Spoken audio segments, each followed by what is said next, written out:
Hey guys, in this video, I'm going to walk you through one of the fundamentals of marketing and running an online business. I'm going to walk you through how to identify your customers' pain points, as well as how I identify my customers' pain points so that you can go replicate the process by the end of this video. Now, the reason why this is so important for you to understand is because when you understand your customers' pain points, you understand the challenges and the pains that they go through. Now, you can start to position your product, your offer, your product or service as the solution to their problem, right? To the pain points. And so this is why this is so fundamental. Every online entrepreneur needs to understand the customer's pain points. So I'm going to walk you through the process that I use to identify my customers' pain points. So the first step in my process is surveying my existing audience and my existing customers and past customers. What I'm trying to figure out from them is, to ask them questions about what are their biggest challenges and what are their pain points. So what I want to do is to ask open-ended questions. Things like, what is the biggest challenge right now that is stopping you from achieving X, for example? What is your biggest pain point when it comes to getting sales, right, for example? So one of the things that I recently did was to send out an email to my email list, and I asked them, can I get you to answer a quick 30-second survey, a 1-minute survey, a couple of questions, just to kind of find out more about where you're at right now and how I can help you. Phrase it in a way where if I can understand their biggest challenges, I can create products and services and content that would answer their biggest challenges. So I'm coming from a point where I'm trying to help them to achieve that solution. So what I want you to remember is that even though a lot of them might have the same problem, so for example, I'm struggling to get sales, right? They might have the same problem, but they might not have the same underlying problem. So what I mean by that is a lot of them might say, oh, I'm struggling with getting sales. Now, for some of them, it might be because they are not getting enough leads. So they have an issue with lead generation. Now, for other people, it might be because they have got money mindset problems. So, their mindset is stopping them from getting enough sales, from getting more sales. And so what you want to do as you are surveying your audience, as you're surveying your customers, is that you want to dive deeper into what they're just telling you. So you want to ask open-ended questions that don't just give you yes or no answers. And then once they give you an answer, you want to dive deeper. You want to ask them why, right? You want to kind of figure out what's the underlying problem, because like I said, they all have different underlying problems. People don't get sales all because they don't have enough leads, right? Some people don't get sales because they're not selling enough, they're not promoting enough, they're afraid of selling, they have money mindset issues, they don't have enough leads, so on and so forth. So you want to kind of figure out what is the underlying problem. Now, what if you don't have an existing audience or customers to tap into?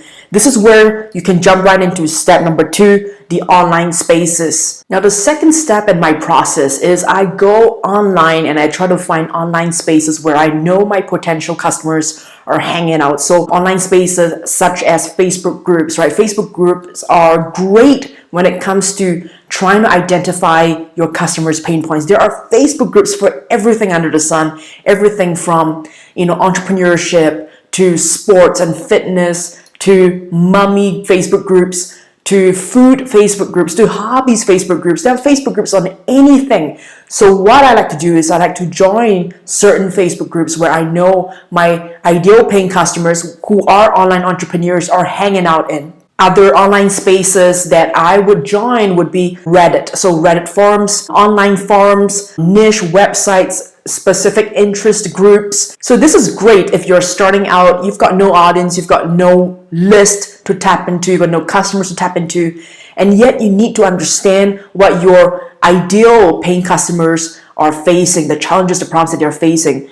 So once you're in these Facebook groups and in these online spaces, what you're trying to do is you're trying to pay attention to the conversations that they're having. You want to observe what questions are they asking about, what are some of the pain points that they're expressing, right? What are some of the common threats that you're seeing, the common topics, the common themes that you're seeing?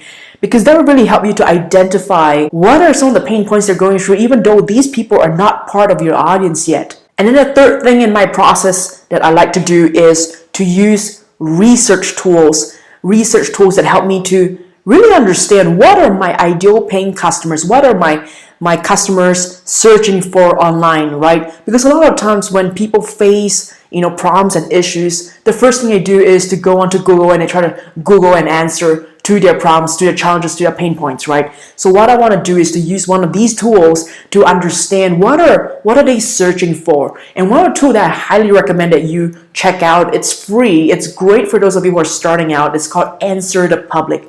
I probably have mentioned this tool a couple of times before in my videos, but this tool is what I use to really understand them. So what it does really is you enter a keyword, for example, fitness equipment, right? You enter a keyword into Answer the Public, and then it starts to churn out all the common questions and all the common search terms and search phrases related to that keyword. Things like, what fitness equipment do I buy? Which fitness equipment is great for weight loss? So they churn out all the common phrases and the common search terms based on what, where, how, can, which, so on and so forth. It is especially great to really understand what are people searching for in relation to what you're selling, the problems that they are trying to solve when they're searching for something online on Google. And then the fourth step in my process to really trying to understand and identify my customers' pain points is step number 4, public reviews and comments. So what I'm trying to do here is I would go onto e-commerce sites like Amazon, for example, and I would search for, back to the example of the fitness equipment,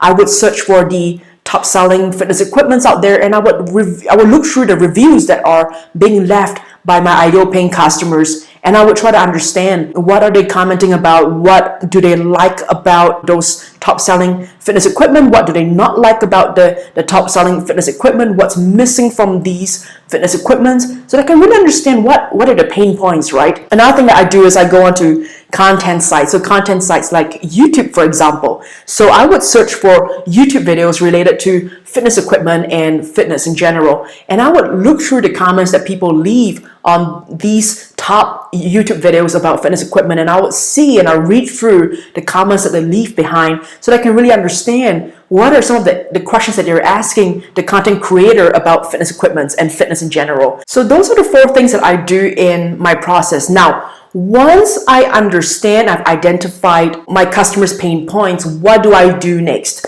The next thing I want to do is to make sure that these pain points that I've identified are pain points that are big enough or painful enough that my ideal paying customers will pay for. One of the mistakes that I see a lot of entrepreneurs make is they identify certain pain points and they create a product or a service around those pain points, but people don't buy because those pain points are not painful enough for people to actually pay for them. So we got to make sure that the pain points that we select, they have to be painful enough to motivate your ideal paying customer to exchange their money for a solution. Now, once you've identified the most painful pain points, the most painful challenges that they will pay for, what we want to do is to move on to and start using those pain points in our marketing. So right here, we want to start using all these pain points that we've identified in our marketing. And there are 3 things that we got to do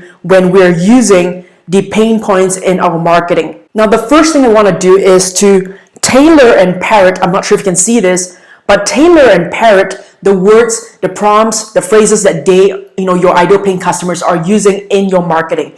So for example, if they're saying that I'm really tired from trying to manage my household and trying to keep everything clean, in your marketing, you want to parrot what you're saying. So you want to say, if you're tired of trying to manage your household and keep everything clean, do you see what I mean? Your ideal paying customers, when they see that the words that they're using, on a daily basis, the prompts that, the phrases that they use are being parroted back to them, they feel this connection with your marketing messaging. They feel like you understand them better than all the other brands out there who are trying to market to them. So we want to make sure that we are tailoring and parroting what they're saying. Now, step number 2 is we want to make sure that we use the same terminology that they're using. So what I mean by using the same words and terminology, basically what that means is you don't want to sound too technical or too industry specific, the words that you use in your industry, in your messaging, in your marketing messaging. You want to use the words that they are using. Again, back to number one, right? You want to use the same words and same terms that you're using. It builds trust, right? So when I'm trying to market, for example, the no sweat sales workbook and scripts, I'm not trying to say increase your ROI with the no sweat sales workbook and scripts. I just say learn how to get sales without feeling frustrated or feeling slimy, right? These are words that people commonly use when they're trying to describe sales, like, oh, it's frustrating, it's slimy, it's salesy. So I use those words and terminology in my marketing messaging.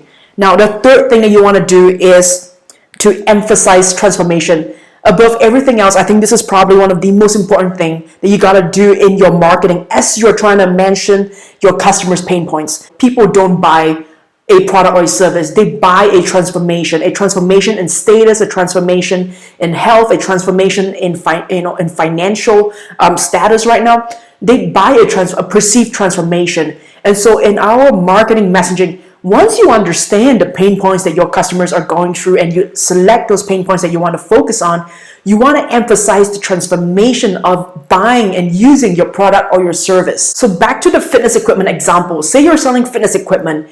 Now, instead of just saying this fitness equipment comes in two colors, it's this big, this long, it helps you to build muscles, helps you to lose weight. Now, what you want to talk about in the transformation is share what their life would be like when they lose that weight or when they start to develop those muscles, right? You speak to the aspiration of what they're trying to achieve. So imagine entering the store and picking up your favorite blouse and now being able to fit into your blouse because you've been using this equipment for the past 12 weeks. Imagine how would that feel when I put on this blouse. You want to try to speak to that transformation, to that aspiration that they're aiming for. You don't just want to tell them the features of that product or that service that you're trying to sell. So guys, hope you found that useful in helping you understand how to identify your customers' pain points. Let me know in the comments below if you've got any follow-up questions about identifying your customers' pain points. Take the process that I walked you through, replicate it for your own online business. Now, if you found this video useful, don't forget to hit the like button so that I know you liked the video and you found it useful.